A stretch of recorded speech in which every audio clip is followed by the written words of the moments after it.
அஸ்ஸலாமு அலைக்கும் வரஹ்மத்துல்லாஹி வபரகாத்துஹு. நபி ஸல்லல்லாஹு அலைஹி வஸல்லம் அவர்கள் தற்பொழுது உள்ள சவுதி அரேபியாவினுடைய ரியாத் நகரை பற்றி ஒரு எச்சரிக்கை செய்துள்ளார்கள். நபியினுடைய சபையில் மூன்று சமுதாய மக்கள் இருக்கிறார்கள். ஒன்று ஷாம், இன்னொன்று யமன், இன்னொன்று நஜித். இந்த மூன்று தரப்பு மக்கள் இருந்தார்கள். நபி ஸல்லல்லாஹு அலைஹி வஸல்லத்திடத்தில் அவர்கள் துஆ செய்ய கோரிய பொழுது நபி ஸல்லல்லாஹு அலைஹி வஸல்லம் துஆ செஞ்சாங்க. அல்லாஹும்ம பாரிக் லனா ஃபீ ஷாமினா வ ஃபீ யமனினா. யா அல்லாஹ், நீ ஷாம் வாசிகளுக்கு பரக்கத் செய்வாயாக, யமன் வாசிகளுக்கு பரக்கத் செய்வாயாக என்று துஆ செய்தார்கள். துஆ செய்து விட்டு அங்குள்ள நஜித் வாசிகள் வஃபி நஜிதினா நபி ஸல்லல்லாஹு அலைஹி வஸல்லம் சொன்னாங்க, யா ரசூலல்லாஹ், நாங்க நஜித் வாசிகள், எங்களுக்கு துஆ செய்யுங்க. நபி ஸல்லல்லாஹு அலைஹி வஸல்லம் அப்ப சொன்னாங்க, கால ஹுனாக ஸராஸில் வல் ஃபிதன்.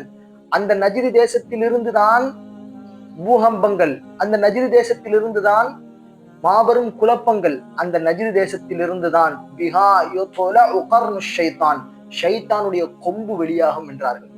இப்பொழுது சவுதி அரேபியாவை ஆளக்கூடிய மக்கள் அந்த நஜித் தேசத்தை சேர்ந்தவர்கள் தான். இப்பொழுது நீங்கள் நஜித் என்று தேடி பார்த்தால் கிடைக்காது. அந்த பேரை மாற்றி ரியாத்னு ஆக்கிட்டாங்க. உலகத்துக்கே கேபிட்டல் கஅபத்துல்லா, அல்லாஹ்வுடைய ஹரம் ஷரீஃப், அதை பார்த்து தான் தொழுதுகிட்டு இருக்கிறோம். அதுதான் உலகத்துக்கே கிபிலா. ஆனால் சவுதி அரேபியாவினுடைய கேபிட்டல் என்பது ரியாத். அங்கு திரைப்பட கூடங்கள் உண்டு, மதுபான ஆலைகள் உண்டு, அங்கு கிளப் உண்டு, ஹாப்பி ஹாலோவின் என்று யூதர்களுடைய சடங்குகள் நடைபெறக்கூடிய இடங்கள் உண்டு. எல்லாம் அங்கிருந்து துவங்கும் என்று நபி ஸல்லல்லாஹு அலைஹி வஸல்லம் முன்னறிவிப்பு செய்தார்கள்.